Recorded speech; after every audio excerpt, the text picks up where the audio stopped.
All right. Good evening, everyone. This is the CSRN podcast week in review, where we come to you live from Mott Branch Library and we talk about the things that we've done last week, some of the things that we're working on right now as we're sitting here, and some of the things that we got coming up. What we're going to do is play our intro video. That way you can like, share, comment. This is the CSRN podcast, our week in review. We will be right back. I must confess that that dream that I had that day has at many points turned into a nightmare.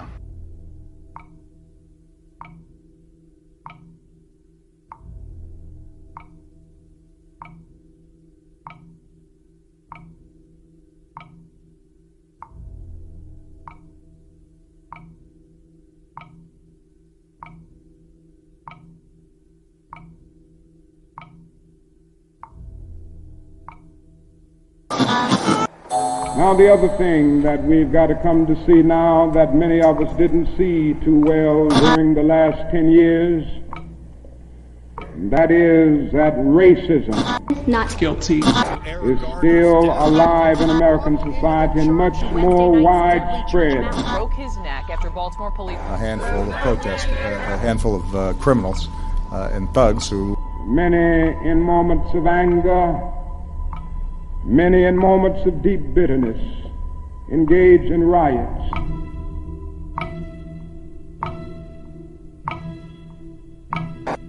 And as long as America postpones justice, we stand in the position of having these recurrences of violence and riots over and over again.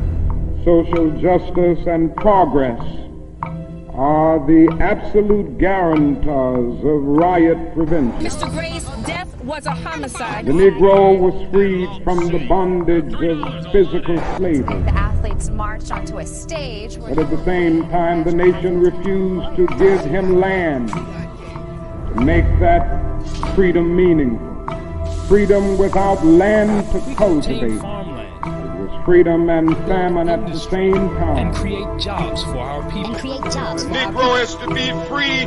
He must move down into the inner resources of his own soul and sign with a pen and ink of self-assertive manhood his own Emancipation Proclamation.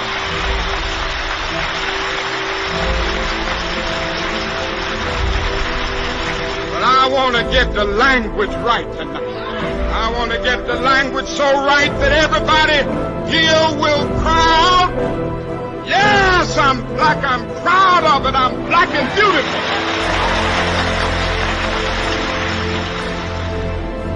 Individually, we are poor when you compare us with white society in America. We are poor.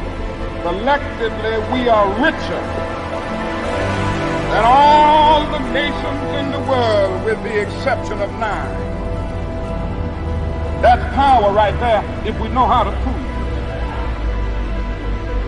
We begin the process of building a greater economic base. And at the same time, we are putting pressure where it really hurts.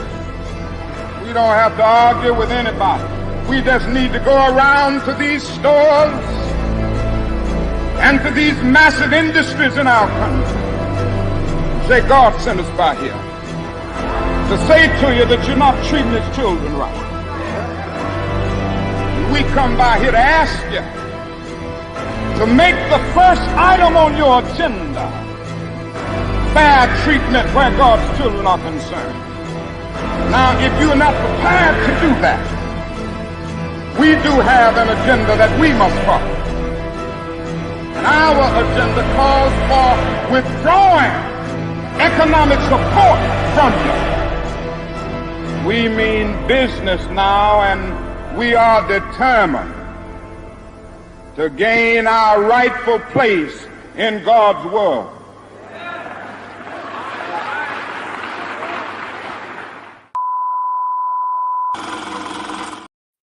All right, we are back. This is the CSRN podcast, our weekend review, where we come to you live streaming live from my branch library. Got some dynamite guests today. Got Julian Mack in the green room. We're going to bring him out right after our guiding rules and our mission statement. Let's go ahead and do some intros. I'm Brother Washington Muhammad. One of the co-founders of CSRN, along with Mike Leonardi and Jabril Bey. 2014, they had an idea that just ordinary people like you and I could speak truth to power without pastors, politicians, preachers, or professionals. Grab a bullhorn, some facts, and get it started. Today, what I have on, got on a green and blue shirt. I've got my beads, a blue hat, my brown rim glasses, and as always, I'm dedicated to respecting, protecting, and defending all Black bodies, no matter the cost, no matter the gains or loss. This is the home of Black Lives Matter, Justice or Else. And I'm going to throw it to my co-pilot and get into some mission statement, guiding principles. And we really got to get Julian in because I'm trying to leave early tonight. Hello, I'm Jody. Anyway, what's up, everybody? Jody J. Summers, child of the system, better known as Spoken Truth, treasurer of this wonderful organization with a lot to celebrate as we begin to get ready to go into the end of spring, that's right, beginning of summer and all that good stuff. For those of you out there listening, whether it be on Spotify, YouTube, or Facebook Live, and you're not distracted driving by touching your phone so you won't get a ticket or hurt somebody. That's right. I am a big brown bear of a man that is covered in tattoos and crystals and stones and bones and all those artifacts from actually living my dream and manifesting the reality I wanted to live. It doesn't have to look like everybody else's. It looks like mine, and that just makes me happy. What I am wearing, which I always forget, is a double-breasted black shirt that holds the rest of the earth on me, and an entrepreneur shirt from the Entrepreneurs Club. Shout out to Vance and everybody over there on the east side who host awesome events. Me and Kay Renee's poetry event and a whole bunch of other events on the east side where you should come. It's not that scary. We don't bite. That's right. Much. All right. Well, anyway, that is me in a nutshell. Of course, my own clothing brand and what you see behind me. If you like the stuff, holler at me. I'm not online, so don't try and point, click, and buy me. I don't do that. I like to sign stuff. So anyway, how you get to this point, and also congratulations to Brother Washington. If you are able to find the Truth newspaper locally, or even go online to their website, that's take a right. snapshot picture. He's the cover this week, and I'm very proud of my mentor for the article and stuff. I saw my name like 4 times. Yes, sir. Absolutely. So that is us in a nutshell. And how do we get to this point after everything that goes on in the world? Hopefully we don't have to have another May Day. We'll talk about that later on in the program. You might see it. You might have seen it on the news and stuff. But we have what is called a mission statement and in our guiding principles, which keeps us grounded, whether it be me here, Brother Washington, another member in a decade. It might be a whole new group of people, because we are an organization that is promoting growth, fighting injustice, and anything else in our community. And we are not the gatekeepers of this. We're just the ones that keep continuing to show up.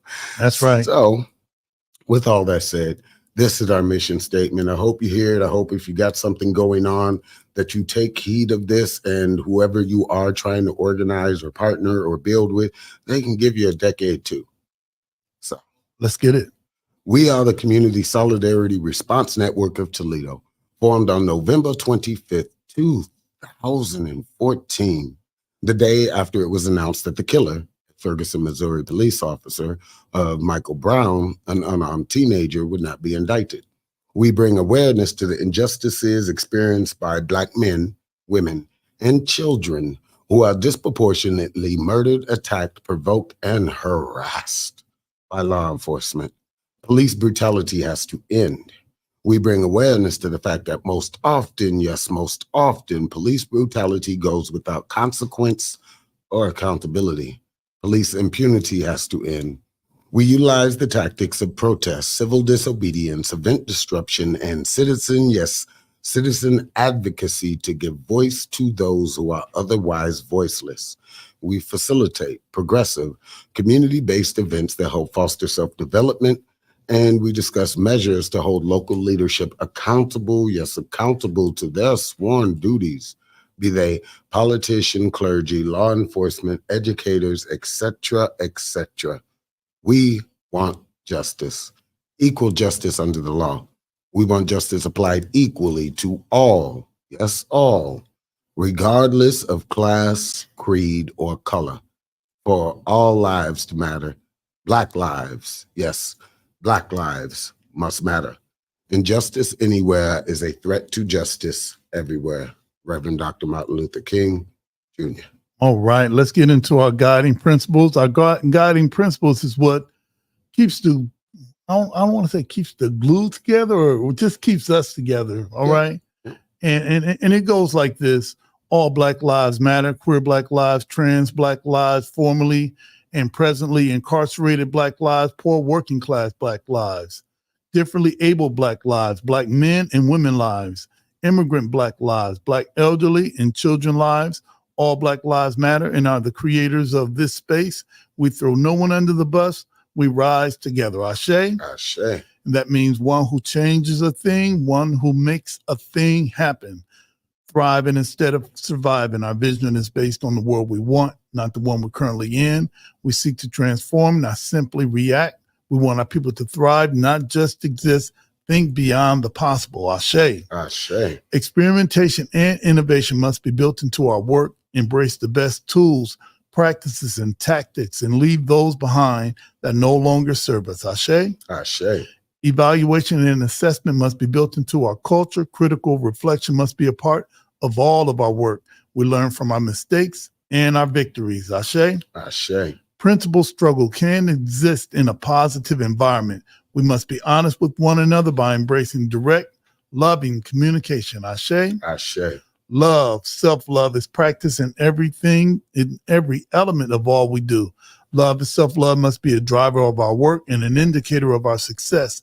Without this principle and without healing, we will harm each other and undermine our movement. Ashe. Ashe. 360-degree vision. We honor past struggles and wisdom from elders. The work we do today builds the foundation of movements of tomorrow.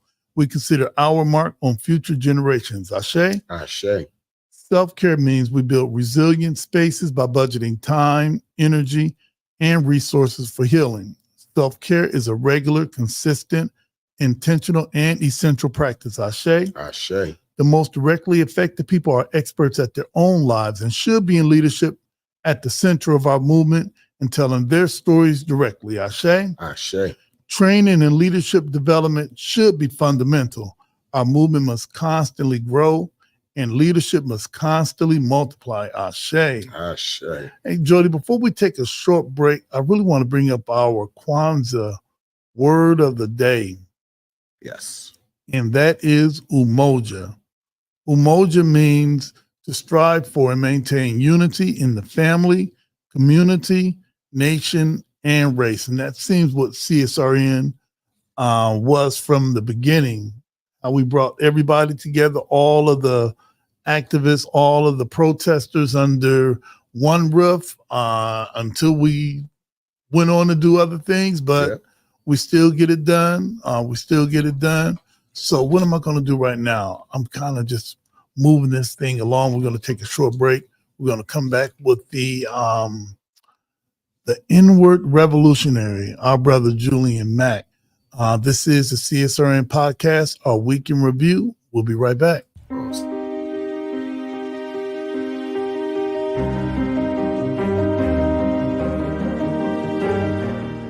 Now you can get the same uncompromising truth you've come to expect from the Final Call newspaper on all your connected devices. Subscribe to the Final Call Digital Edition today. Go to subscribe.finalcalldigital.com.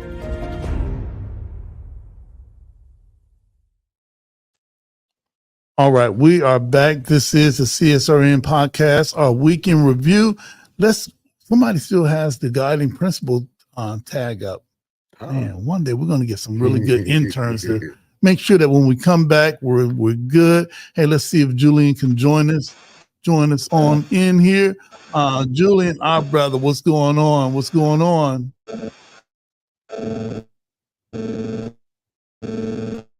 Uh-oh. It sounds like to us that we got some feedback in on your side. I don't know if you can hear us well. Okay, but for your side, it looks like something that you're using for sound just ain't hitting. So obviously you're trying something new. Okay, let's hold on. All right. Yeah, we still got some feedback. Yep. Let's bounce. You want to bounce? Want us to bounce you out and you come back? Yeah, let's see. Let's try that. Yeah, we're not gonna ban him from the studio, but we'll kick him from the studio and then have him come back. Yeah, and family technology. Yeah, this is live. This is live. One of the things that I wanted to do before he gets back, last week we did a Facebook Live at the corners of Erie and Jackson. I think that's where the government center is and the police station is. Yep. 4 years ago, 2020, May 30, we had a rally there for Toledo Police Accountability Rally. And we invited people to come and hear what we had to say. And there were others that may not have been a part of CSRN had something to say. The event was overwhelming. It was a peaceful event, except for the police that showed up wearing SWAT costumes with real guns, while most of us were in flip-flops, chants, T-shirts, all right, unarmed. However, the Toledo police with the tear gas and other aggressive things made things worse, and people got hurt. So after that, you would assume that they learned their lesson. Some of the video footage of shooting people with wooden bullets, some of the footage of Toledo police officers hitting citizens with their helmet. You think that they actually got a poster or a painting someone made. Yeah, absolutely. You think that they may have learned, but it appears that since 2020 and some of the conversations that we were in regarding police reform, retraining, and things like that, because we've been a part of those conversations. We've attended some of the meetings that they said that they were going to do things different. I don't know if different means better. All right. However, I'm going to try this, man. If we had a technology intern here, it will go smooth. But what I want to do is show this video that Alexis Means was reporting on earlier this week. And let's see if we can get it. And it's very. What is y'all pulling me over for? Tonight, new information and disturbing video of a canine released on a man during a traffic stop. And a warning, the video we're going to show you may be disturbing to some of our viewers. And we're also learning how officers received the information about this stolen plate. 13 Action News reporter Alexis Means broke the story last week. She joins us now live with the update, new at 5. Alexis? Lee and Diane, I'm at the corner of Detroit and Central, and if you look right up on this pole right here, there is a flock camera. TPD got that information from that flock camera, information that was wrong. Take post to the cut. Toledo police racing to Albion to back up an officer who stopped a red pickup truck with what police say had stolen plates. Toss the keys out of the door. Do it now. According to a police report, the officer received a flock alert for a stolen vehicle. The flock camera captured an image that came back to a Chevrolet Malibu, but is pictured on the back of a late model red Dodge Ram pickup truck. The officer saw the truck leaving a carryout and stopped it. With guns drawn, police tell the driver multiple times to get out of the truck. The canine officer gets his police dog, Barrett. It's gonna end bad. Just get out of the truck. Do it now. The driver, Brandon Upchurch, gets out with his hands up. What did y'all Officers order him to face away and get on the ground. On the ground, do now. Zach, passenger in the car. I got him here. Upchurch starts to walk in the grass. The canine handler gets closer with the police dog. What is y'all doing? Flip over. The 38-year-old man continues to ask, what did he do? Your car has a stolen license plate on it. I promise it don't. Yeah, it does. I promise it don't. Officers arrest Upchurch and charge him with resisting arrest and obstruction. This is the moment an officer realizes the man wasn't lying and the plate is not stolen. It's not the plate. This is gonna be good. The plate on the truck, according to TPD, was not attached to the vehicle. Officers say the information given to them was transcribed through flock and leads. It's not the stolen plate. No. What was the stolen plate? JLL 7632. Did it just mishit? I think it mishit. I ran 732 or 7632 on the way here, and it was good. And then I saw this truck. I saw it was on this truck. Yeah. So that's why I stopped it. So it was a misread, and then. But I stopped it. I didn't run this one. When I stopped it, I'm trying to get him to get out. At least, I mean, you saw when you guys got here. Yeah, they were. He kept telling me no. Medical attention was provided to the driver at the scene. Police claim they thought the driver was going to flee and didn't know if Upchurch and his passenger had any weapons. So the officer made the decision for officer's safety to release the canine on the driver. Why you make that noise, Mike? And according to TPD's canine policy, before deploying, the handler shall consider the severity of the crime, whether the suspect poses an immediate threat to officers or citizens, and whether the suspect is actively resisting or attempting to evade arrest by hiding or fleeing. Lee, back to you.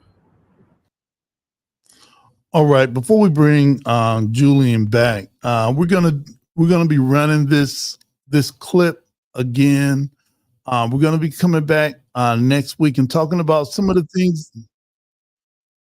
We're gonna be talking about some of the things that we need to do to move forward in this, outside of going to community meetings to hear the police say that we policed ourselves and we were right. we found nothing wrong. So family, stay connected with CSRN. It's not over. Matter of fact, it's just starting. So we're going to reach out to our brother Brandon Upchurch. We want to check on him. There's also some other organizations that are planning some things right now. And if you're near Mott Branch Library, there's an organization called We Are Equal. They're here at Mott Branch Library. We're going to connect with them right after this podcast. So let's bring Julian in. Let's check his sound and let's see what's going on. Hey, what's going on, Julian? Testing 1, 2, 3. What's up, y'all? All right. What's going on, bro? Hey, listen, I don't know what happened, but technology is what it is. Sometimes it's right. Sometimes it's not. I do want you to introduce yourself. I do want you to talk about that hat. All right. So who are you? And what are we talking about today, brother? Yeah. My name is Julian Mack. I am the N-word revolutionary, and I am a revolutionary warrior of love and light. I am wearing a Curious George inspired yellow hat with a burgundy jacket, burgundy shirt, and a navy blue tie, bow tie with the Eye of Ra and a chain that says grateful. My style is inspired by this book, Black Dandyism, right, which takes, which reappropriates English 18th century culture that was imposed upon Africans throughout the diaspora and appropriates to it in a way that reimagines it and puts an African hip hop Black feel on it, adding color, adding vibrance, thus causing us to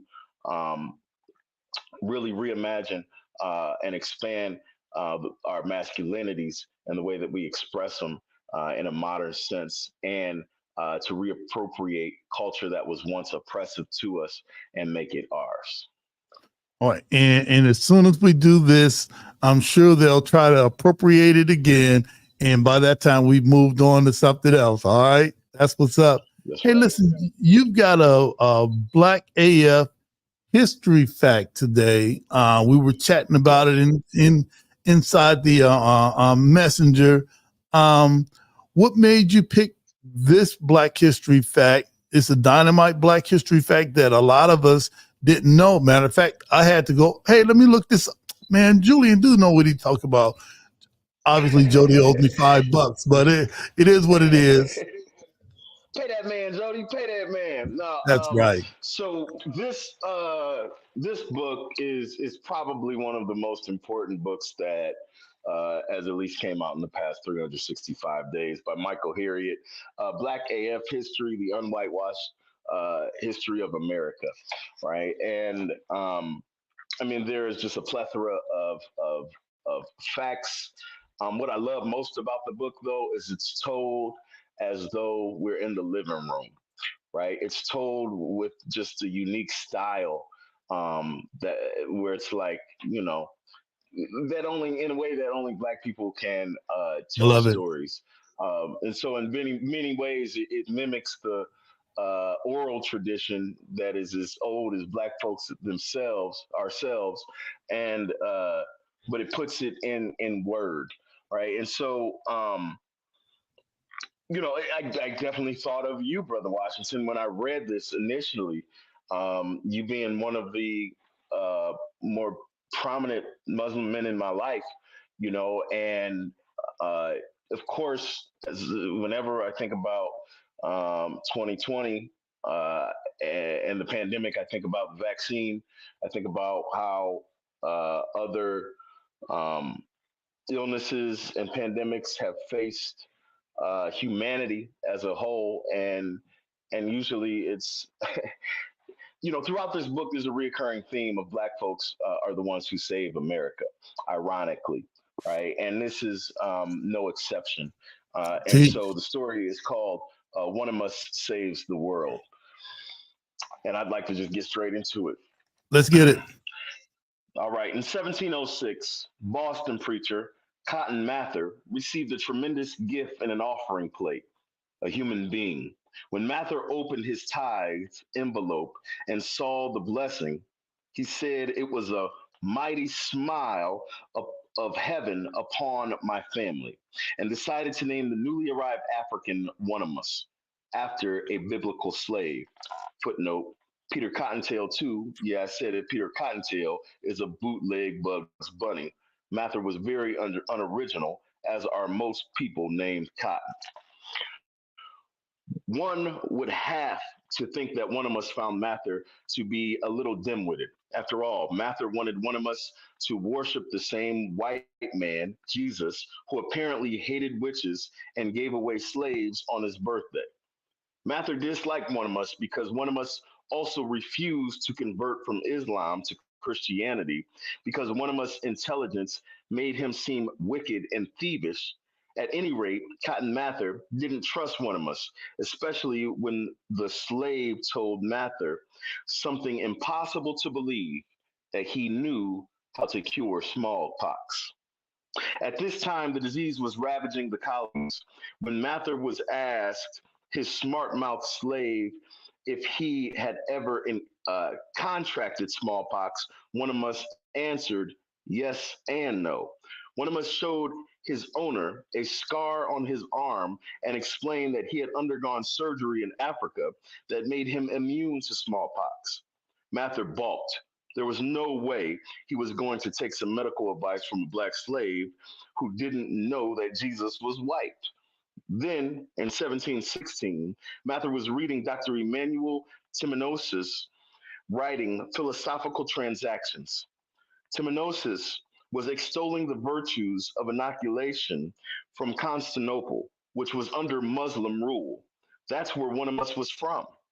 Could one of us have been telling the truth? Did Muslims know how to prevent smallpox? And how come Jesus didn't know about this? Aside from another witch trial, there was only one way to find out if inoculation really worked.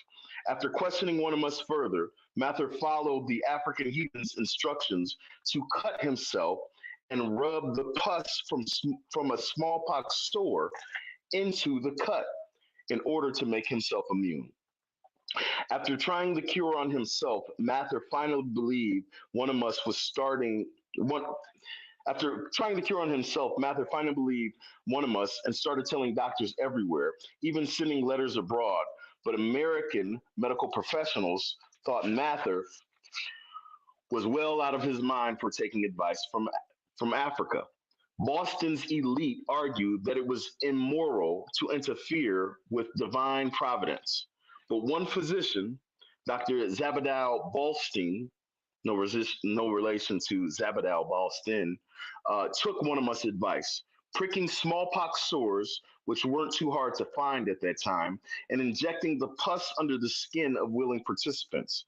In total, Balstin got around 280 people to participate in the quickest vaccine trial since Operation Warp Speed.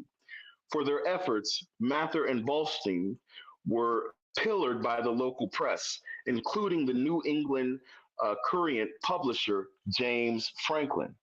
In 1721, smallpox killed about 14% of Boston's population, but only 6 of the people inoculated with one of us recipe died. Massachusetts would quickly become the first state to promote public vaccination, helped by James Franklin's younger brother, who eventually became a bigwig. Aside from spreading one of us's vaccine idea, I'm sure James's little brother, Benjamin Franklin, did some other stuff. Having saved Mather's family and ultimately whole colonies, one of us tried to purchase his freedom from Mather shortly after the smallpox epidemic passed, even offering to buy another enslaved person to replace him. Mather refused, explaining that he couldn't send one of us out into the world as an unsaved soul. No self-respecting, slave-owning, witch-burning Christian would do something so egregious. One of us saves the world. So, I mean, what I take from that, right, and just to bring it to the inward revolutionary, right, is that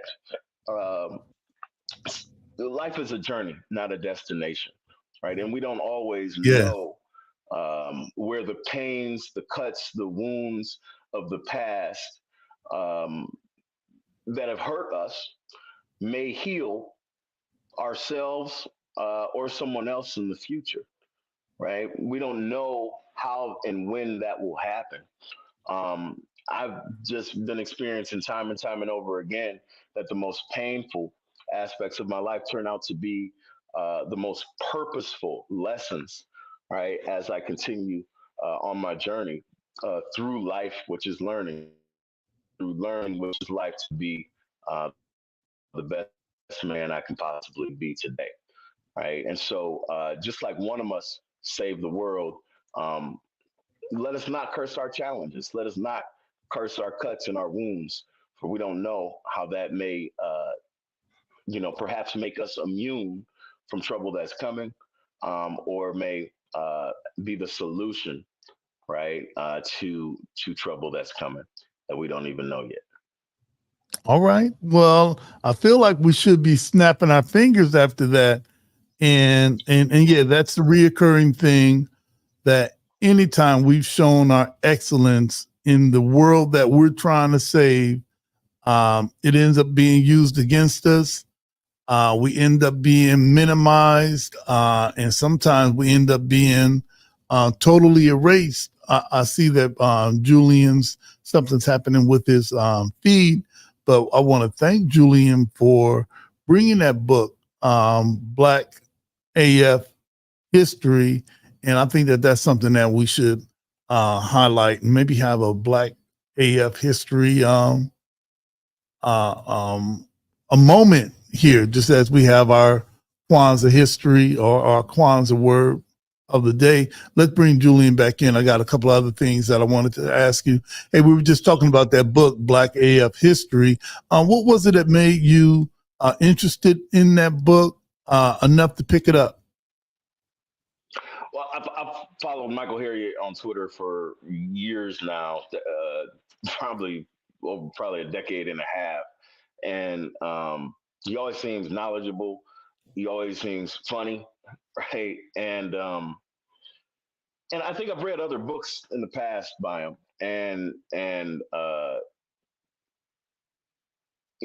think I originally was searching out this book back during Black History Month, and I had to make some people at the library where I'm located at do a little footwork, Yeah, to get it for me. But that's the beautiful thing about our public library system, right? Is they can get books from anywhere, even if they don't have it near you, right? And so it's been like I've read a lot of heavy stuff lately, right? And that's not to say that there's not a lot of heavy, deep lessons in this book, but this book has brought me to moments of deep sadness and moments of like straight up laughter, where like the difference between Southern cuisine and soul food, right? That just you have me weak. You know what I mean? that's Like just awesome. just laughing so hard. That's just hilarious, right? Like, and so it's probably the most enjoyable and good time I've had reading a book, That's awesome. and maybe as long as I can remember. Right? It's got all the density of like an autobiography of Frederick Douglass or Malcolm X, but it's got that third person point of view, which allows him to tell the story almost like a like at times like a stand up comedian, and at times with the gravitas and perspective of events that happened before and after, right? And so it's really a treat. You know what I mean? And Michael Harriet actually retweeted me because I have fun reading this book um, at the Presidential Library of Rutherford B. Hayes, right, which has great significance in the history of this country, and especially the history of Black people, as he was the president that ended Reconstruction in 1877, right, prematurely, may I add, after Yeah, Black folks carried the yeah, vote there's for him, yeah, right? right. There's some stories about him, which ended up being somewhat of the demise of us as a people. So next time I ride by that lot, no, I'm not. I'm gonna just ride by and not do nothing. All right, just yeah, I'm gonna just ride by. Yeah, old Rutherford. Hey, before you go, we've got your name scrolling on the bottom. Inward Revolutionary. For some that may see you for the first time, could you explain to the people that are going to watch this and that are watching this now, what does that mean, Inward Revolutionary? Yeah. Well, I got a couple books here. Gil Scott Heron wrote a poem called "The Revolution Will Not Be Televised," and you know, life. I live it. Um, I see that it's a mirror, right? As is above, so is below, and very often in my life, I've been dominated by the outward world, right? Or the things that are outside of me, right? And that's not to say that there's anything wrong with that perspective, but I think with so many things grabbing our attention, um, specifically from a Western psychological mindset set, Yeah. we often forget the power of the inward journey, right? And that how much power we have within us, right? Sometimes we can try to control so much that is outside of us.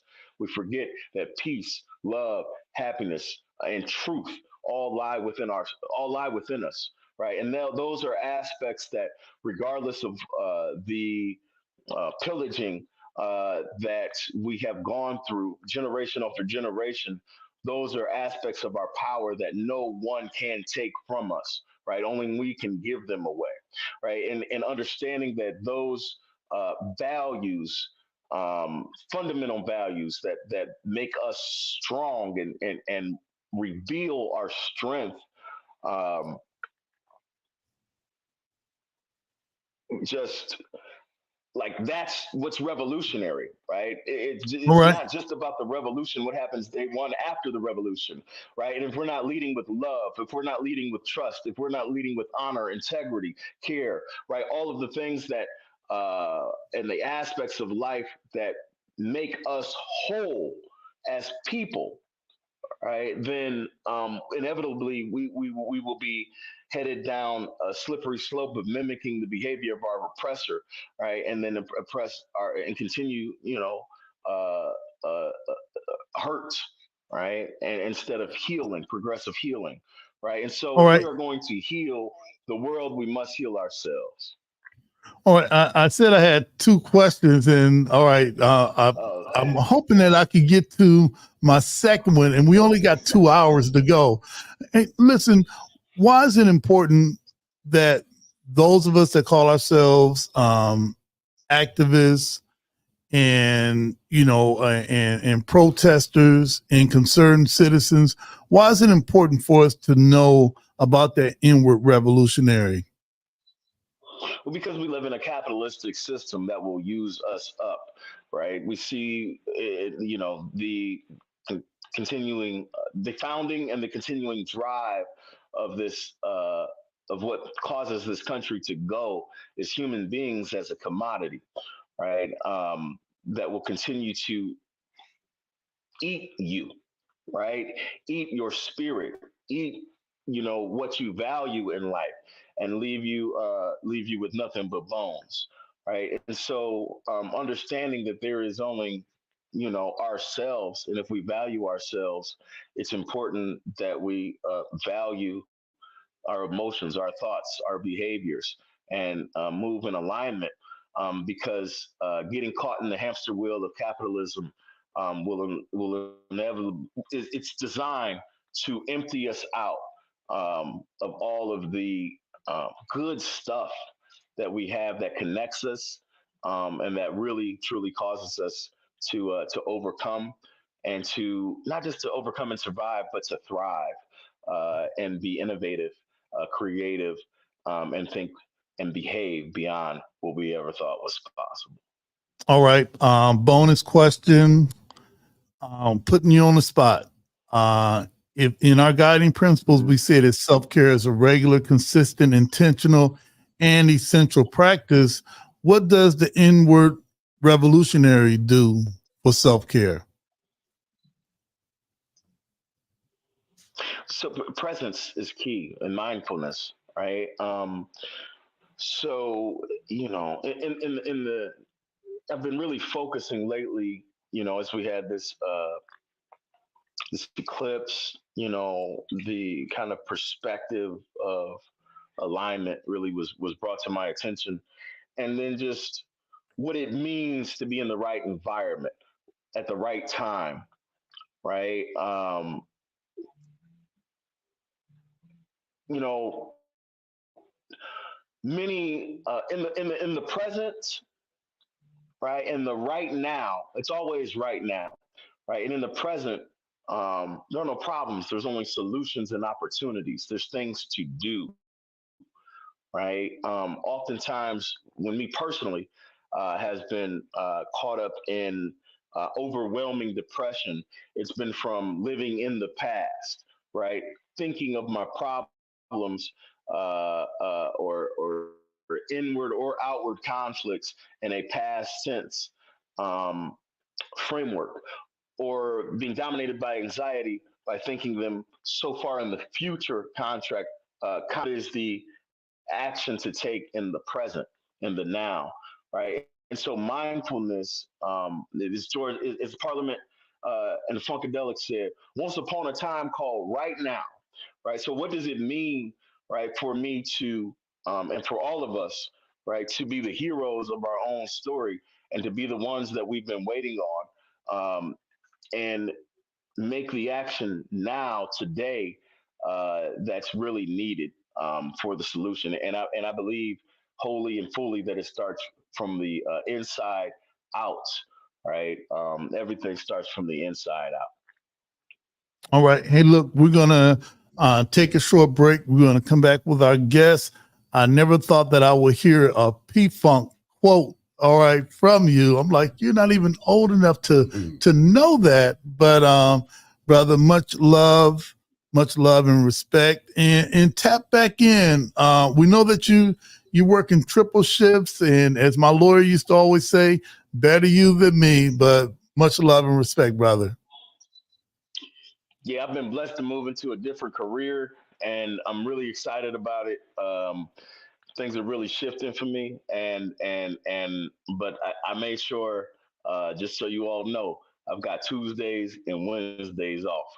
You know what I mean? Because I wanted to make sure I had time to prioritize this work, right, and being in connection and community with you all, because you all are a family, right? Ashe, can I get an ashe? Ashe. All right, family. Hey, this is the CSRN podcast, our week in review. Yes, sir. We'll be right back. Did you know addiction is a disease, not a moral dilemma? The opioid epidemic and substance use have a major impact on communities of color and many people's lives. The Joshua Treatment Center offers culturally relevant, inpatient, and outpatient behavioral health treatment and recovery support services to any Ohioan struggling with addiction, mental health, or finding sober, safe housing. We must recognize that treatment is available and accessible to all. If you are in need of treatment or want to find out more information, you can call 1-888-728-2713 to talk to someone or schedule an appointment.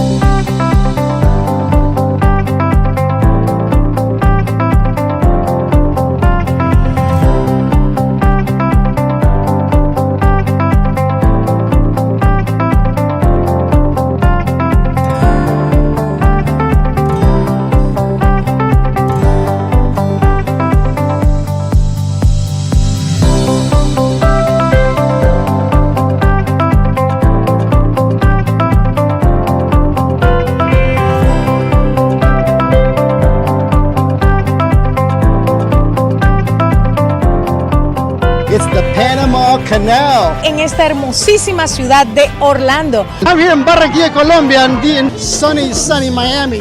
Daytona Beach, mis amigos, that's where we're at today. Desde la ciudad de Cartagena, Colombia. We are in Orlando right now, here in Florida.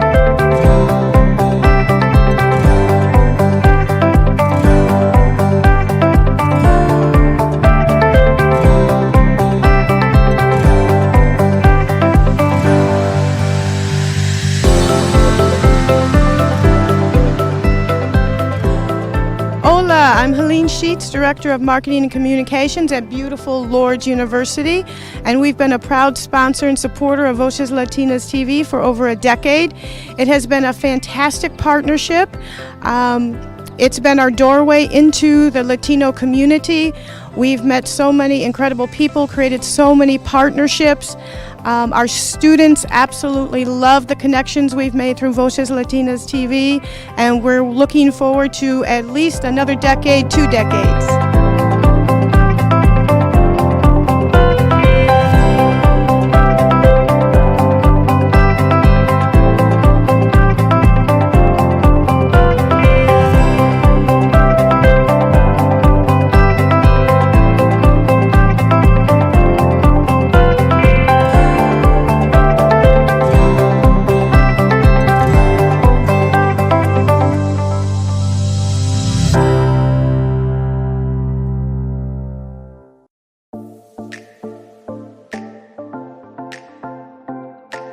Pathway Incorporated Brothers United program believes that children are important. Every day we support and advocate for fathers because when children have involved fathers, the whole community thrives. The fathers that come into the Brothers United program are mostly young fathers who are primarily gang members or drug dealers or those involved in lots of trauma from the time when they were youth until now. This program has fatherhood classes, which teach you about your role as a father, the importance of being a father, healthy relationships, how to co-parent and work better together with your co-parent, and then economic stability, how to get a job, how to keep a job. It is so important for fathers to learn to take care of their children holistically, not just emotionally, not just physically, but financially as well, because children need a holistic approach. I really just needed help with really being a better father and looking for a job to be able to support my kids. Some of the problems I was facing when I joined Brothers United was communication with my children.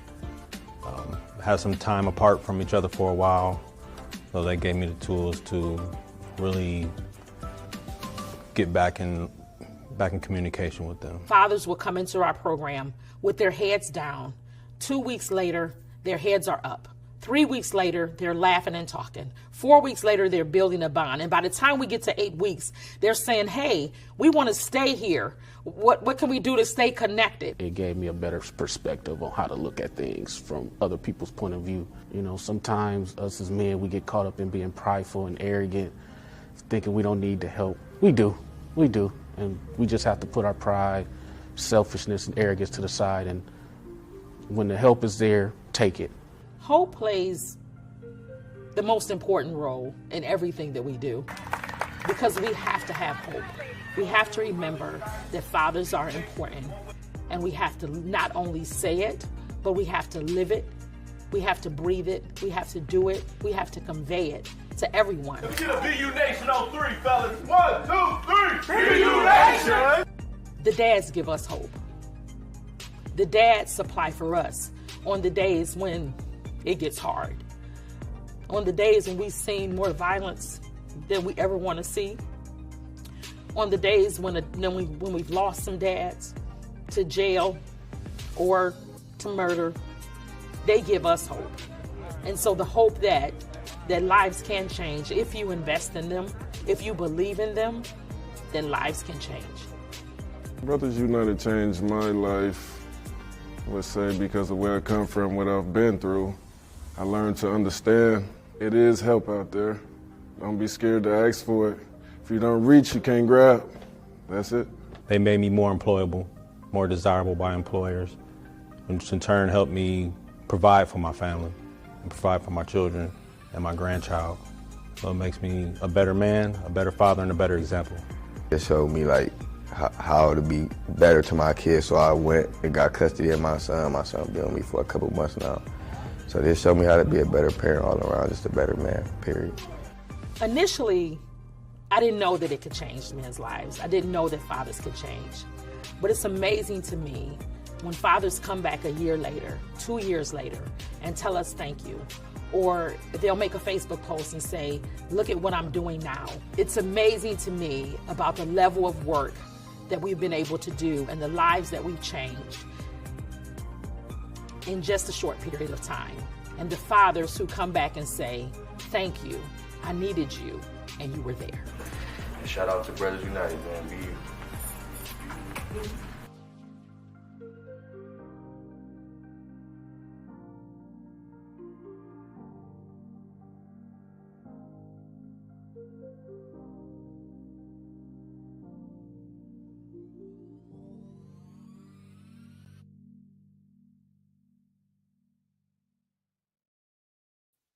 All right, we are back. This is the CSRN podcast, our weekend review, where we come to you live from my branch library. And before I go any further, I just want to give a good shout out to the Mott Branch Library, the lead librarian, and all of the staff here that make sure that our little corner of the library is set up and ready, clean, smelling good, and waiting for us.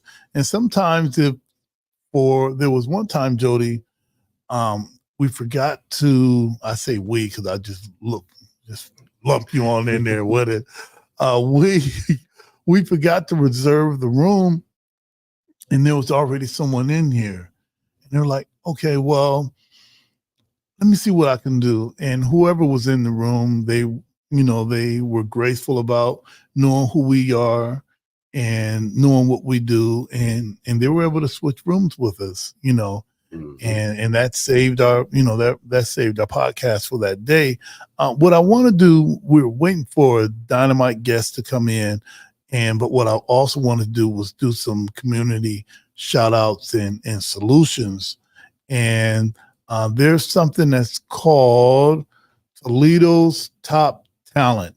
That's happening really soon. And this is with the House of Chaos, and they are organizing Toledo's Top Talent. And it's audition to win some great prizes. Wow, look at this prize money.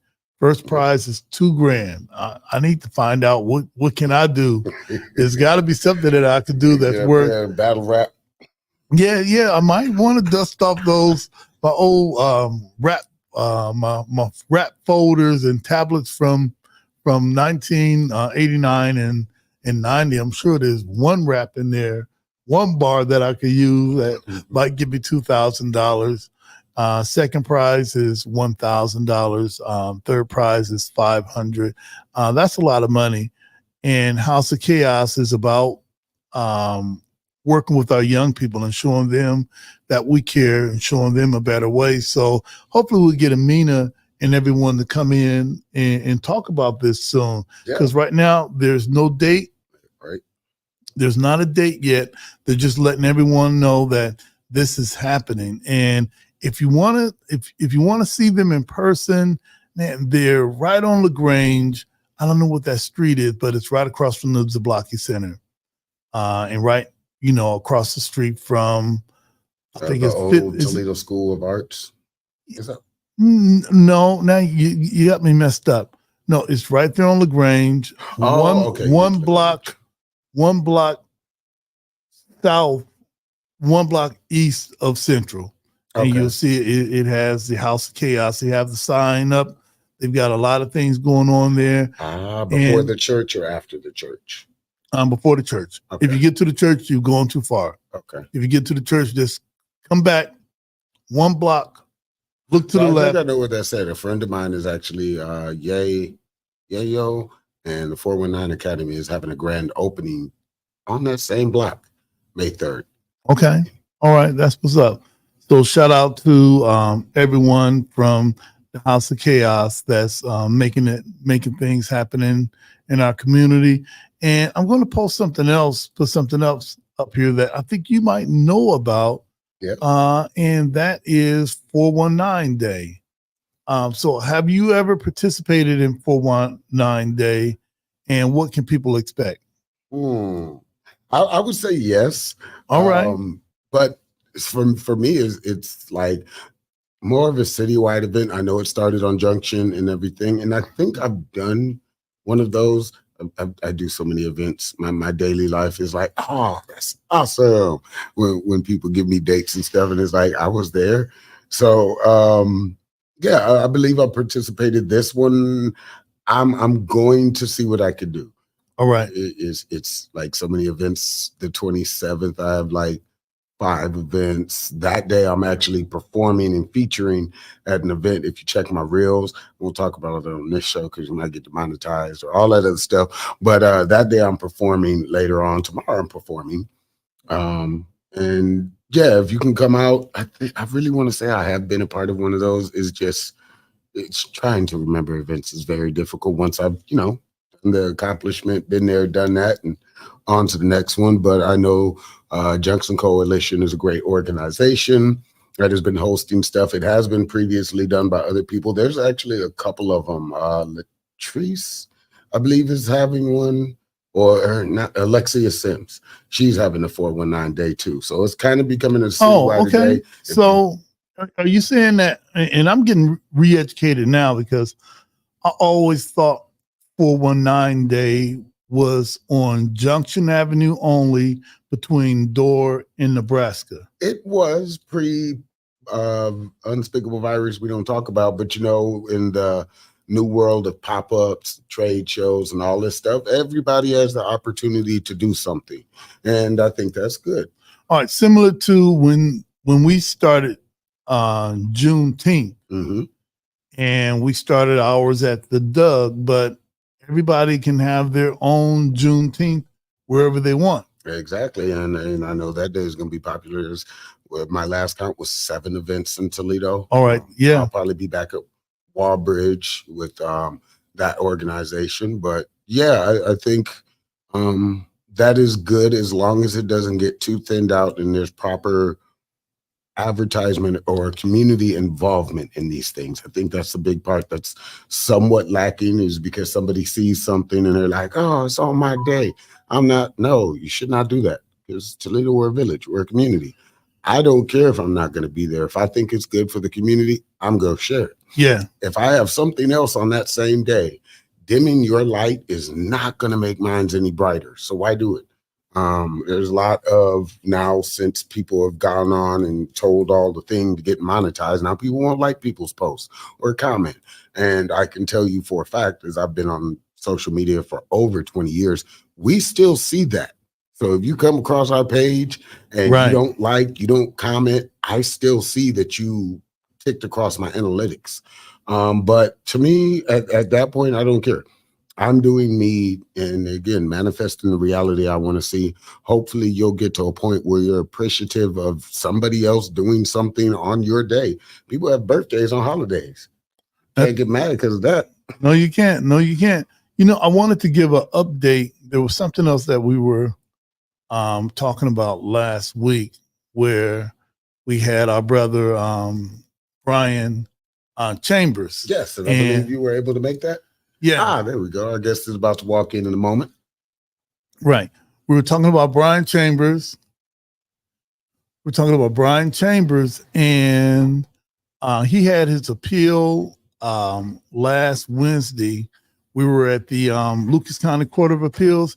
And if you didn't know, I didn't know this because I haven't been in that type of situation. Neither have I. I can say I have a happy, clean record. All right. So, well, I don't have a happy, clean record, but I do now. But we were C.D. Dotson Chambers asked us to accompany her at Lucas County Court of Appeals. This was for Brian Chambers. This was her husband that was railroaded by the court system, and he has 10 years in prison. Because he wanted to keep his son at home. His son wanted to leave the house and do all types of things that would land the son in jail. Mm-hmm. And for whatever reason, however the prosecutor and the police processed it, they processed it as if he was kidnapping his son. All right, his son lives with him. So his appeal was last week. There was a lot of things that was said in the appeal that the appeal judges didn't know. Mm-hmm. So I want to give a shout out to the Honorable Judge Duhart. No, he was a part. He was a part of it. There was a couple other that were a part of it. So CD, hopefully next week you'll correct me on some things and I can give a better update. But man, it looks good for Brian. Good. It looks good. The justice will actually prevail in our case of our melanated brothers and our sisters. Right. So let me see. There was one other thing that I wanted to highlight. I wanted to highlight this, and we're going to bring our special guest on because we're going to do a quick commercial. Switch out seats, and then I can do my producer job. That's right. Hey, listen, we had our time to break the silence. This was at Monroe Street Church right there on Monroe. It was Sunday, and from 3 o'clock to maybe 5 o'clock, family. And shout out to Dr. Lynn Hamer and the committee that put that together. And every year CSRN participates, and it was dynamite because they had the youth involved. It was dynamite because they had our Palestinian brothers and sisters on the forefront of talking about their stories without someone trying to interrupt them. And if you know, like I know, as soon as you start speaking truth to power, someone will try to minimize what you said. They'll try to make you backtrack on what you said.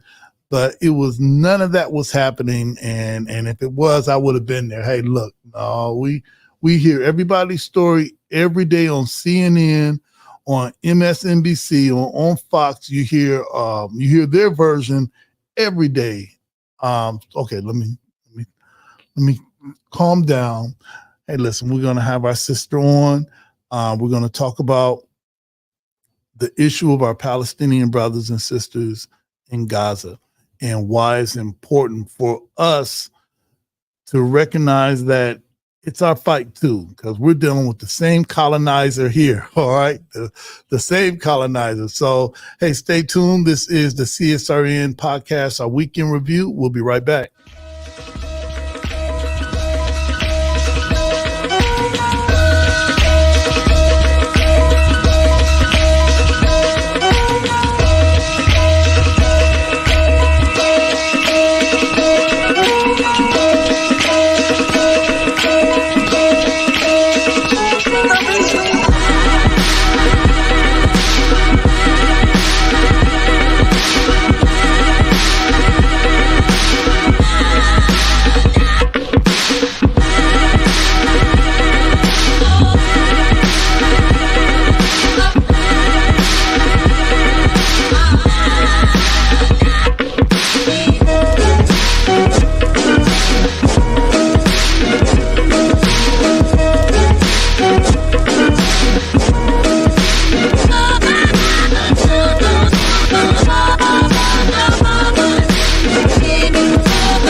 Now you can get the same uncompromising truth you've come to expect from the Final Call newspaper on all your connected devices.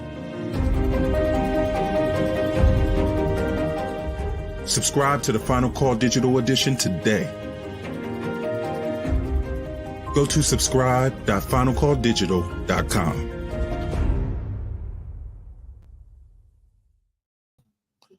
All right, we are back. This is the CSRN podcast, our weekend review where we come to you live from Mott Branch Library. We talk about the things that we've done last week, which was to break the silence. We were at the Multi-Faith Council. Jody was everywhere else that I wasn't, and some of the things that we got coming up in the future, and particularly talking about our brother Brandon Upchurch and his encounter with the Toledo Police Department, and that's not over.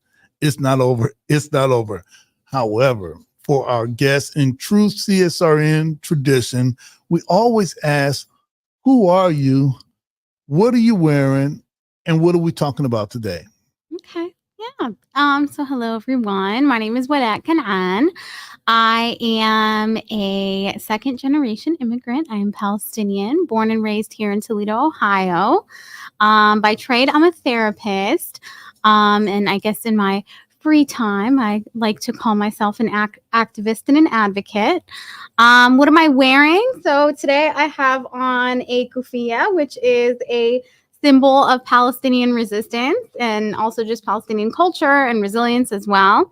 So it kind of represents a couple different things. The fishnets over here represent the Palestinians' relationship to the sea, which is a big, just a big way that Palestinians, kind of have trade and business. And then also has representation of the olive trees, which is a big, just deep-rooted part of Palestinian culture as well as livelihood. And then also these lines represent Palestinian trade routes. So especially, obviously all the time we wear our identities very proudly, but especially during a time of such deep suffering of our people and the attempted erasure of our people, it is so crucial for us to constantly and unapologetically wear our identities and be visible in that. So yeah. All right. So, is there an organization that you were a part of? Was it AMP?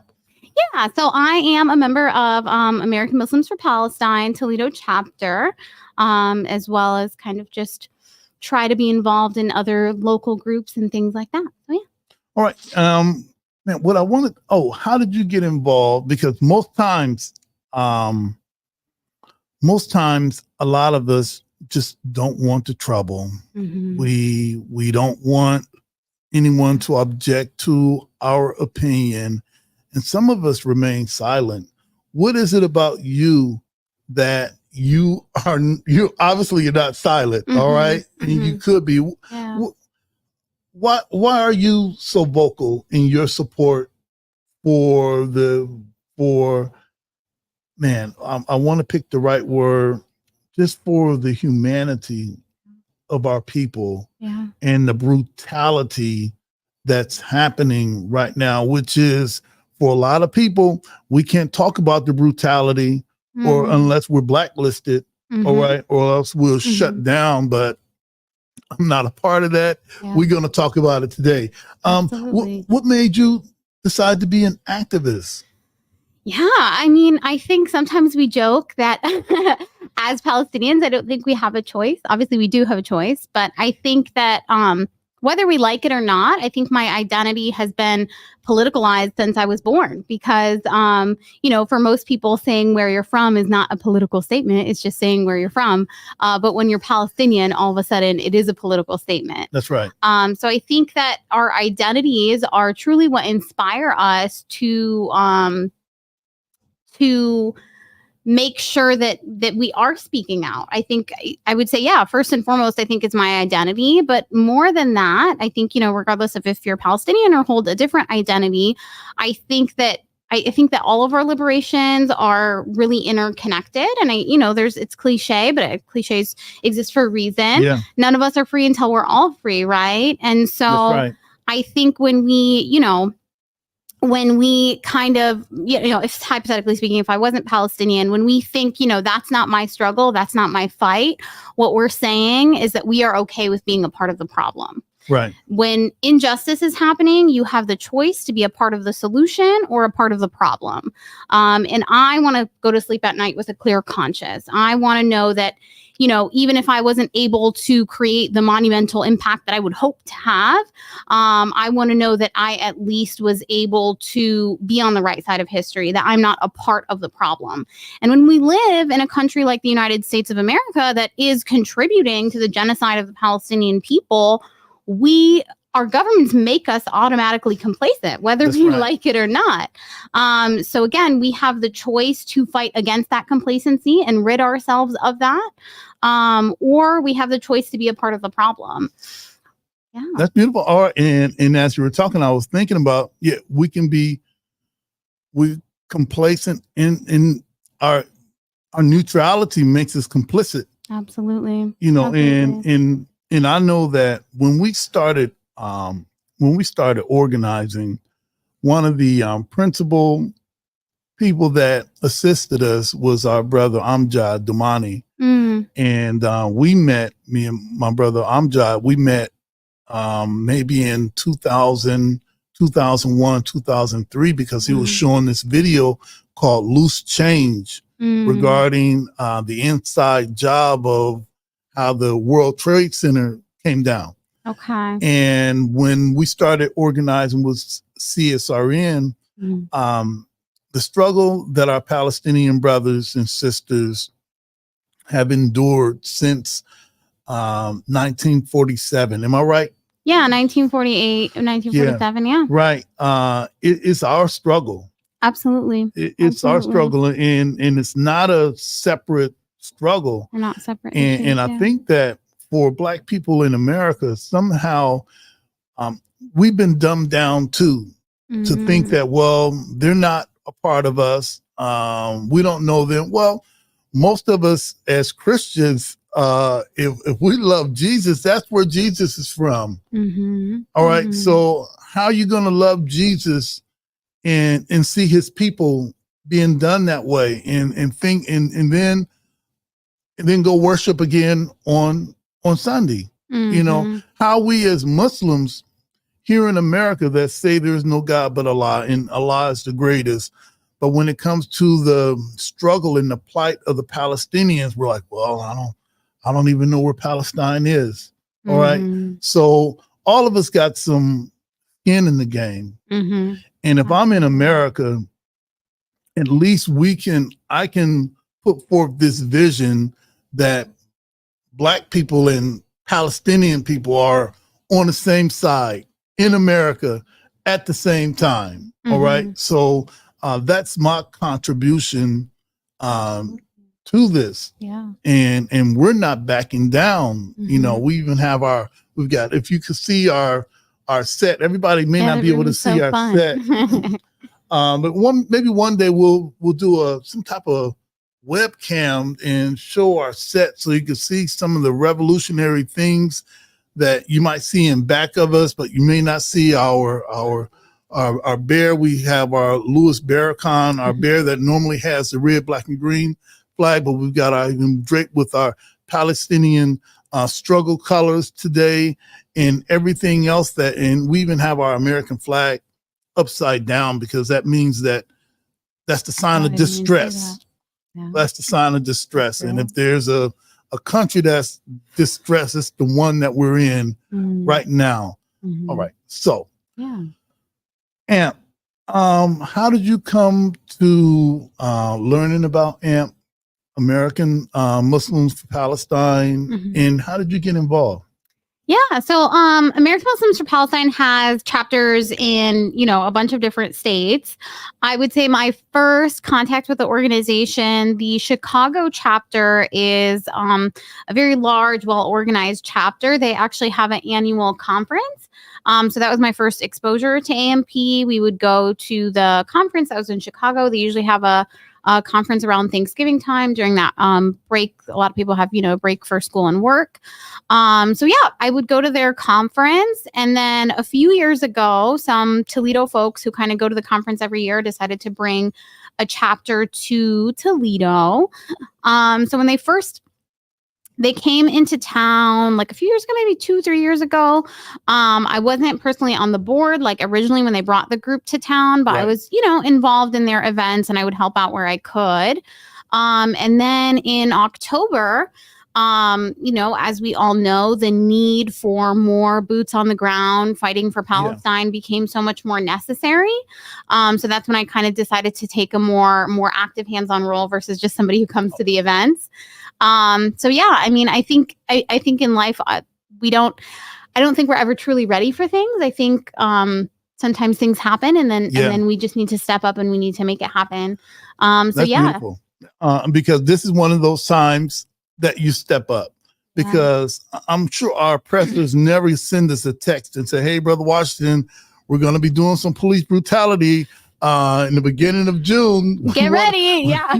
Clear your schedule. That, that doesn't happen. Another question that I want to ask, how do you handle opposition to what you do? How do you process that? How do you handle it? Yeah. I think opposition is such an interesting thing, especially as a Palestinian. So like something I always say and think is that like, obviously, I happen to land here in the United States. I happen to be born in Toledo, Ohio.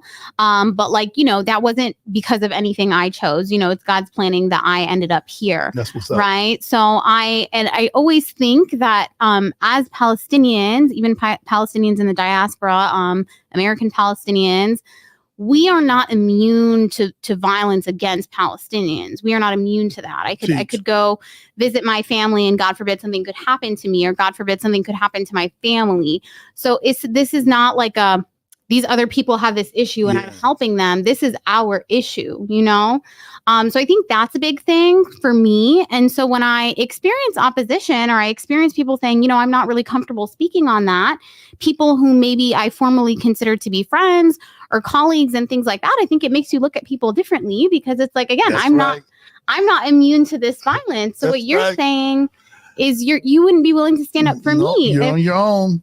If something was happening to me. So I think because I've always been very passionate about like diversity, equity, inclusion work. But recently, again, I've had a lot of eye-opening experiences. Yes. Welcome. I'm going to say just welcome to the club. All right. You are a member. That's right.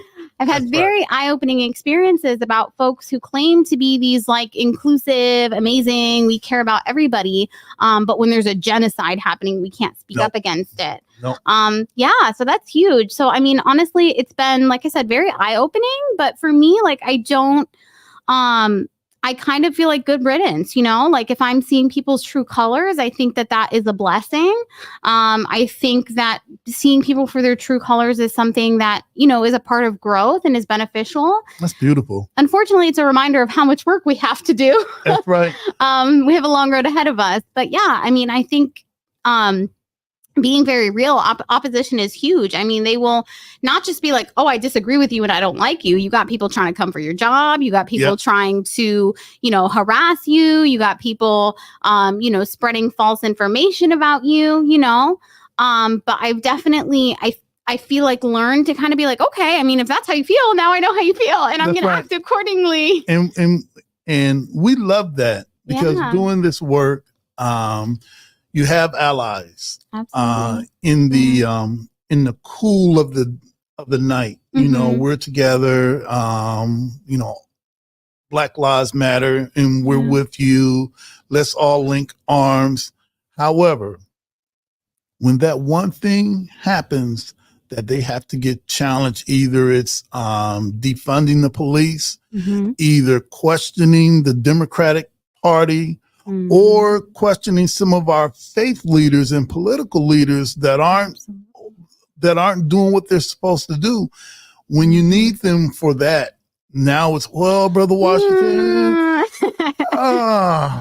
man, I got somewhere to go. I got a cake in the oven. But it's good for us because now we know who not to call. Yeah. Now we know who's wasting our time. And I'd rather move forward with Jody, you and your dad than a whole lot of people that we know are going to ghost us when it's time. When push comes to actual shove and you need something. That's right. And sometimes I think that there's a meeting and they actively say, hey, listen. Giving against us. Yeah, they are absolutely. And trust and believe it happens because all of them pull back at the same time. And good.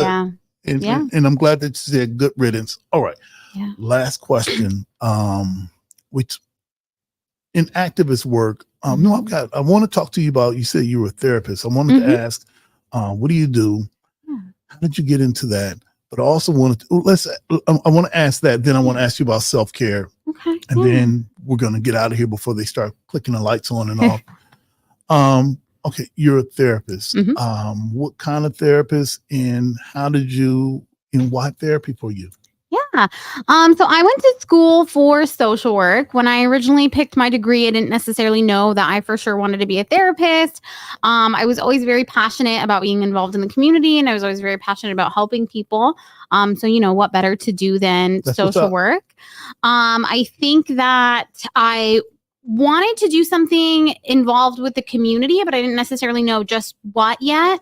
And something I unfortunately learned about the social work field, you have a lot of, chronically overworked, underpaid. And the issue is you're working against a lot of systematic issues that you can't fix. So sometimes it feels like almost setting yourself up for failure, almost like you're the bearer of bad news when it comes to people you want to help. So I found that for my own mental, maybe doing something a little bit more stable, but still in the field was helpful. And that's where I found being a therapist. Specifically now I work in private practice. So it's a very comfortable environment in which I'm able to make my own schedule, work with the type of clients I want to work with, things like that. So I'm very grateful to have found the private practice realm. So I'm still able to be a social worker, be a therapist, but also do things, the way I want to. So I do mental health. I work primarily with adults. I do both individuals and couples. And I'm just really passionate about folks who are affected by gender-based violence, as well as just relationship dynamics, relationship issues, and also really just working from a decolonial lens, because I think a lot of things we consider to be best practices, and the research is based. Hey, on a few people that surveyed a few people, and it has nothing to do with us. It doesn't even work on us. Absolutely. All right. Matter of fact, it's the other way. It makes us worse. Yeah, all right. That's awesome. Yeah, I think a lot of things we consider to be best practices were created based on individualistic cultures. And I think, myself as a Palestinian, and I think a lot of people of color, we come from collectivistic cultures. And I truly think that like collective healing and tapping into community and collective liberation, those are angles that create real change for people. And those are angles that are also aware of the systematic issues that affect people. So yeah.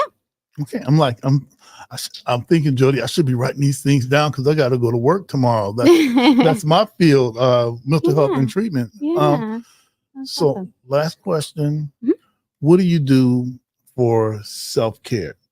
At the end of the day, how do you bring it back in so that you can go back out And do it again? Yeah. And that's a tough one because I think obviously as a mental health professional, that's a big thing we always advocate for. I think, recently we've been in a state of emergency that we really thought was going to last a few weeks. But unfortunately, we're kind of 6 months going at it. So that's definitely been, I think, something just very transparently that's been a little bit more difficult to navigate.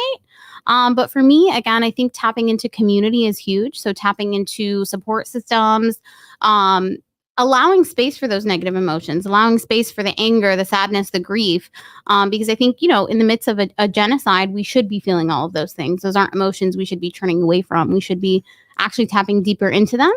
And honestly, I think that I feel like my activism is a form of self-care because I think that if I was just sitting home watching all these things unfold, I think I would quite literally be losing my mind. Absolutely. So kind of using that emotion to drive you to action, I think is a huge thing. And I think that tapping into community is a huge thing as well. Would you be willing to come back maybe in a few weeks to give an update? I'm hoping, as far as Gaza is concerned, I don't think that Israel will ever be looked at as that perpetual victim anymore that they portray. Public opinion is shifting. You're right. I think that thing they've held on to that for quite some time. And I better wrap this up, Jody, before they just shut the whole thing down. But it has to be said. Yeah, absolutely. That they've enjoyed this darling victim thing for quite some time. And now that's over. The truth is coming out. You're not getting that thing back. So now they have to go full savage. Hopefully, I don't know if they're hoping that people will see them as a super victim now because they've gone full savage, but you're not coming back. Yeah, absolutely. Right. I think we're in a turning point in history for sure. And I love the fact that here in America that we can have these conversations like that. You and I can just sit up here at the library because it's true. Yeah. We've seen it full scale and now they're aggressing other countries that aren't even a part of it. Like, hey, what did I do? All right. So they're blocking themselves in a corner that no one can wedge them out. And I'm just happy that we're having this conversation. I'm a part of it. We'd like to see you again. Sure, we love your energy. All right. We love your energy. And you make us look smart. All right. You make us look smart. Yeah. Of course. Thanks for having me. Yeah. I mean, I would love to come back and talk more about Palestine. It's my favorite thing to do. All right. That's awesome. And also, I believe what that does also, it makes that connection real when they hear you. All right. And when they hear us intelligently speak of the issue, without our emotion attached to it. Facts, yeah, because I'll take care of my emotion part in the car. All right, I'll cry at everything and bang my fist in the car. But when it comes to delivering this message about truth, we need to do it with the same temperament that they do when it's falsehood. Right, because they'll do that. They'll do that. How they do it. They've been trained to do it that way. And we have to think more about how we're going to speak our truth. Absolutely. Yeah. Yeah, for sure.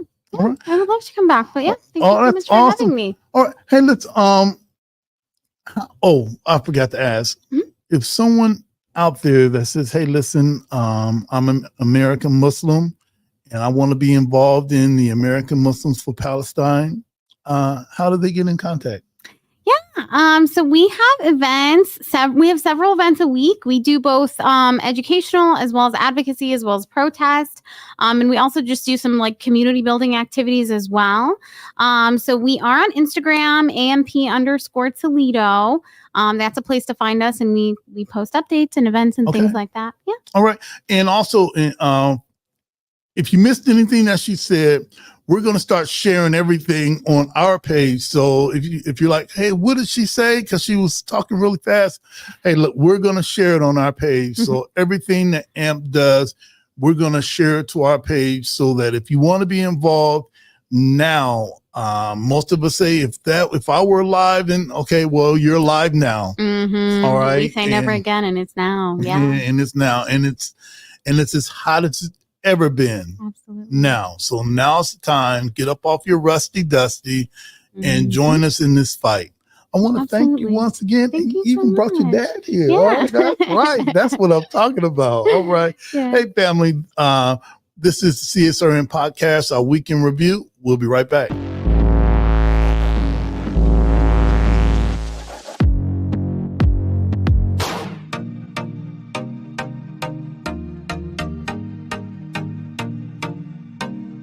If you can ride a bike without falling, then you're good to go.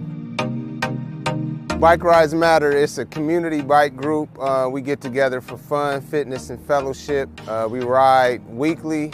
Right now, we got a Tuesday ride where we ride on the UT Trail. We do Saturday right here at Uptown Green. That's our glow roll Saturday night. It was something I was already doing with my daughter, just riding bikes, and we just decided it would be cool to add the community because we were just finding ways to make fun given the situation. Being that everything was closed down and options were limited, bike riding is one of those things you can do without any restrictions. You get to make new friends and just like interact with people, especially during COVID. You still like have your mask on and stuff, but it's still good to like see people. It's a cool way to stay fit. We talk while we riding, we got music while we riding. I've met quite a few new friends and new people. I made some real cool connections throughout the city.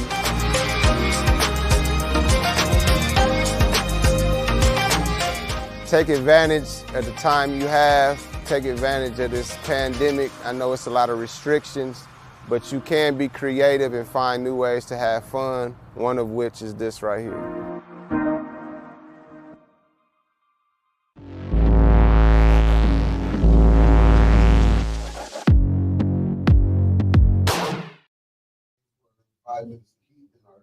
Wrap up.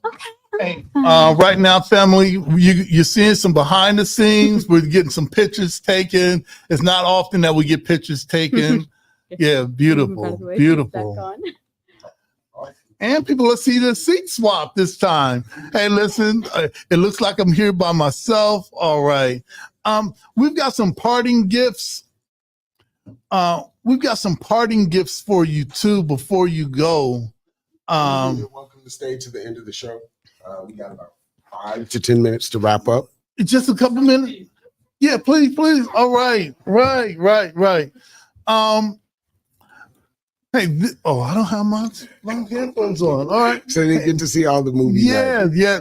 You guys that are viewing this, you'll never get a chance to see this again. We always pride ourselves on looking professional and well planned. Hey, family, this is the CSRN podcast. It's our weekend review. What we're going to do right now, Jody, is tie up some loose ends. Yep. I think that we talked about Toledo's top talent. Mm-hmm. We talked about 419 Day. What I didn't talk about was our sister, Aviance Hill. She is the director of Northwest Ohio Parents of Murdered Children. We're going to try to get her back on. We had her on a few months ago, and we had some issues going on with our sound. So it was a dynamite podcast, except for the sound. So what's a podcast without sound? Trash. That's what it is. So we want to get our sister Aviance Hill. Big shout out to American Muslims for Palestine. And if you, here's the name, put that in the search, go look it up, find that Toledo connection, get out here and make a difference. And lastly, no, I got two others, Jody, and I promise I'm going to be done. I have 13 events. All right. So I'm all right. Okay, good. All right. So join us in a couple of weeks here at my branch library for the neighborhood community meeting. This is the Inglewood South Central group. That's and we're next gonna Monday, right? Yeah, we're gonna have Bernice Williams, councilwoman. She's gonna be speaking about some community things, and we are streaming it. CSRN will be streaming it live from my branch library. So we're gonna bring in all of our equipment and make that happen. Outside of Tierra, our brother Hollingsworth, is that his name? Yeah, Hollingsworth and Dr. V. They've got the Change tour going on right now. If you can catch one of those, make sure you do. We're going to try to have him on soon. One of them on to talk about that. That's a phenomenal thing that they're having. And my last thing is the this issue of the Final Call newspaper, the reward, mercy, and grace of God for all of us that participated in Ramadan. We're finished. However, we just hit our reset button. All right. So now I'm back good again. All right. Until next Ramadan. And lastly, I want to thank our brother Fletcher Word for this week's edition of the I was going to say the Final Call newspaper of the Sojourner's Truth that features CSRN and the rise of CSRN. Man, we're going to be doing greater things. Jody, I think that's all I got. We really got to. And after that, we got to pay some. Mr. Micro Machine here. All right, and we got to pay some bills. Yep. So, of course, last week, as everybody knows, I've been kind of promoting it every Wednesday at Toll House inside of Lucille's. DJ Sin in 1983, the band, they have a weekly open mic. I'll be there tomorrow. Also, last week, they had their live painting, and there was like 6 or 7 artists that came and did some live painting for 2 new models. They're going to be doing that every single month. I was there. I got a Dave. If you don't know what a Dave is, what's a Dave? So Gutter Dave is an awesome community member. He goes by David Ross, for the professional aspect of everything in the Junction Coalition and Arts Commission. So he has been added into my museum of artwork and books and CDs and autograph things. That was awesome. And then Friday, there is the open mic that is at 719 Respect Your Crown, which we were part of. That's right. And they do that every second Friday, except this Friday, which I'll be doing the Micro Machine speed run through about 13 events that's upcoming.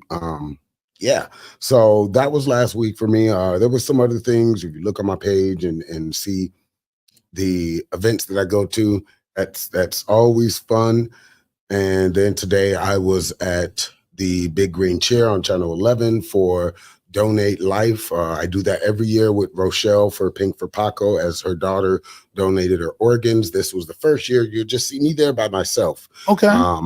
Because she had some other things that she couldn't be there. And as I am the advocate for a whole bunch of stuff I never get to actually talk about, I'll be on the news today. And then tomorrow, not tomorrow, but on the 24th, you'll see me on the front page of The Truth and all that. So that's all caught up. Things that are upcoming. So DJ Sin and 1983, the band again. Tomorrow we'll be doing another open mic. I'll be not featuring, but I'll be there. Hopefully we have a lot of other artists there.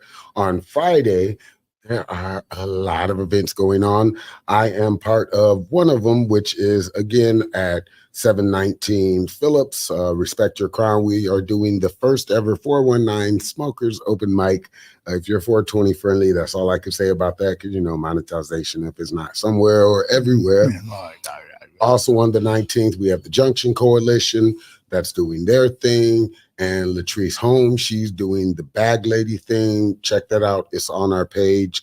So that is some things for 419 Day. There is also the Coming to America Glass City Masquerade Ball. I was at the very first one. I missed last year because I was, where was I at last year?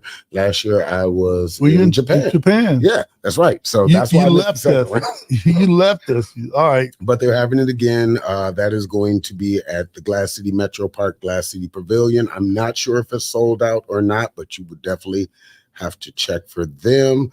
There is on the 19th, I believe I have one more event on there. But look on my page. I made an awesome reel about it. So coming up on the 18th, Thursday, there is It's Your Unbirthday Party. It's for support will help purchase tree seedlings, soil fertilizer, and other supplies for a voluntary nursery. That's going to be at the Attic, and that is at 6 p.m. So if you know the Attic, which are going under opening soon. So shout out to Amelia for her purchase of the Attic and Manos. So that's all going to be under one ownership. Coming very soon. And you know the owner? Yeah, Amelia. Have I ever? You might have. Okay. If you ever been to the Attic. You know all the people. I put on these suits to go in these family. I think I have to put on a suit and tie to go to some of these high-powered meetings. And you don't. And then you show up. Like this. And that's how it's supposed to be. The poem I'm going to be reading is called Open Doors. But to get through the rest of these things, 420, which isn't just 420 for everybody, but it's also the contest for the Ode to the Zip Code, which I won a few years ago. But they're doing that again at the main library from 2 to 4 p.m. So if you want to come out, see some of the alumni. Unfortunately, I'm at work from 7 to 10, and then I have a studio party. So I probably won't be able to make that. But there's that going on the 23rd. There's Conversations, Nate Hicks pre-release listening party. That is going to be at 23 North Summit. Show up, show love. That is 6 to 9 p.m. There is also Rhythm and Poetry on the, where's that date? On the 20th as well. That is at 6 p.m. That is Lovely, Sean Highsmith on saxophone, Jada Harris at Nicola's, which is also the Truth Gallery. In the upstairs portion, 7 East South Bancroft.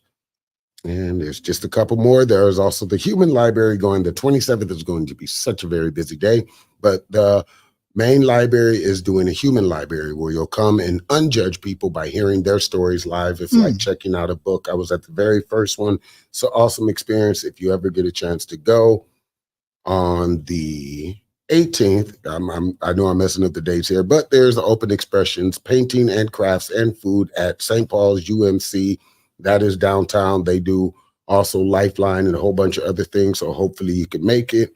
On the 18th, there is Beer and Books, Grown-Up Book Affair at Ernest Brew Works, downtown, 25 South Clare.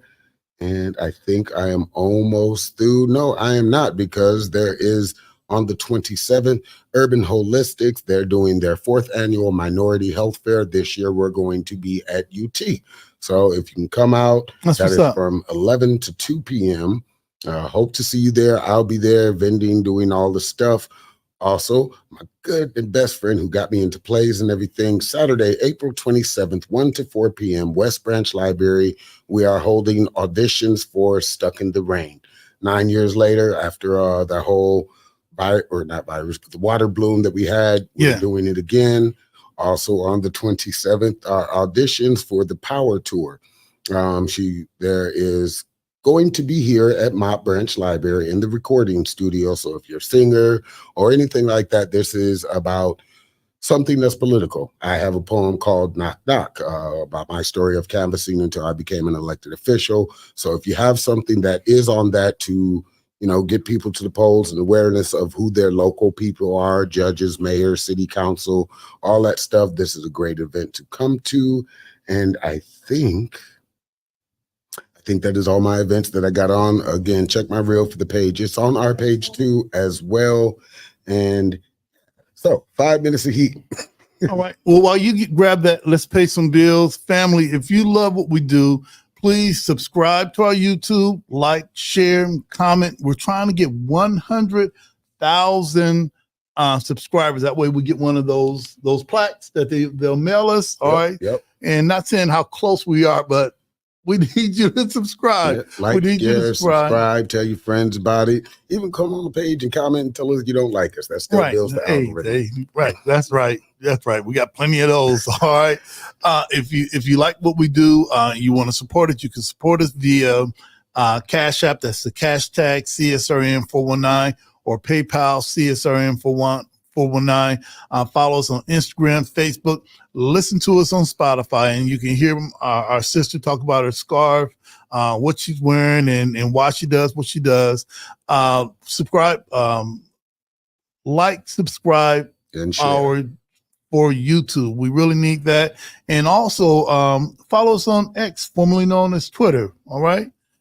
We do have our Black Lives Matter signs. And if you drive through Toledo, you might see some of our defund the police signs that we're scattering out. Pop up. We don't know they're popping out. Just all of a sudden popped up. That's right. That's right. Hey, listen, Jody, I think that we've done all that we could do.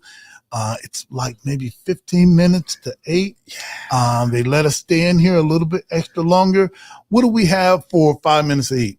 Okay. So as I said, next year will be my decade. And this year I'm trying to slow down to move into other avenues and stuff like that. So I'm not doing another 527 shows, although I am at 106 shows this year. So we shall see. But this is going to be one of the 12. I'm actually seeing if I can record. I do have 7 locations to do on 419 Day. I might get it out for that poem. But if not, I know definitely for the month of April, I'm going to be doing the poem Open Doors, which I wrote and published November 2nd of 2022, which is going up in book 17, Childhood Trauma Series, part 2. I'm going to start on, hope, at the end of this month for National Poetry Month. And again, happy National Poetry Month for everybody out there celebrating any artistic creativity. So I am an open book to those that decide to read. 1,000 words, yes, 1,000 words to those who've only caught a glimpse of me, and a lifetime, yes, a lifetime, to those that can say they were part of my story. If you are anywhere under the sound of my voice, you are now family, because on this stage is where I share the most vulnerable parts of myself. And I hope, yes, I hope that you hear me. Let's begin. Peace. Open doors. I keep knocking on doors I've already unlocked, trying to prove to people that I am not here to impress you. I just walked out of my door and found something to be involved in that benefits people I don't know, which is something, yes, something most people don't do. Putting on multiple layers of clothes and traveling around with my duffel bag like I'm still homeless. And still people have issues. While they're driving their cars, paying their mortgage or rent, taking out another loan to visit their sneaky link or sneak this somebody on social media because they commented on the post that you asked a public question to the masses of internet dwellers and are mad because I tell people I love you. Some days I just get tired of constantly repeating myself just to end up with the same answer of, I don't understand or can't comprehend what you're telling me because it doesn't look like the same bioengineered genetic mass of cloned comments that mean nothing, no nothing past the scripted reaction. But I got all these followers, and look at the people who comment while your post reads, sponsored, recaptioned, copied, post edited down to where it doesn't have the same value of the page it came from out of somebody's life who actually lived it. So I should clap and applaud you for doing minimal effort for maximum return, reacting to reactions from posts that were made decades ago or through some shell account that doesn't even exist and the original creator gets no credit for you laughing at the mistakes in their life. But I should be happy because now everyone gets a gold star, some payout from a corporation that makes billions off your views, and now you pay taxes to make sure you exist. So I keep knocking, yes, knocking on those doors that I already unlocked, hoping that someone in the room will just notice me. Because when I opened the door the first time, they looked and stared at me like I was some unknown virus that had to be contained or controlled. Because if I ever got out to reach the masses, their walls, yes, their walls will come crumbling down in peace. And as always, we snap our fingers. All right. Yes, sir. Yes, sir. Jody, I want to thank you for being our resident 5 minutes of heat person, and be at the will of the universe. We will be back here next week. All right. So as we always say, all lives can't matter until Black lives matter. And Black lives can't matter until all Black lives matter. Just as well.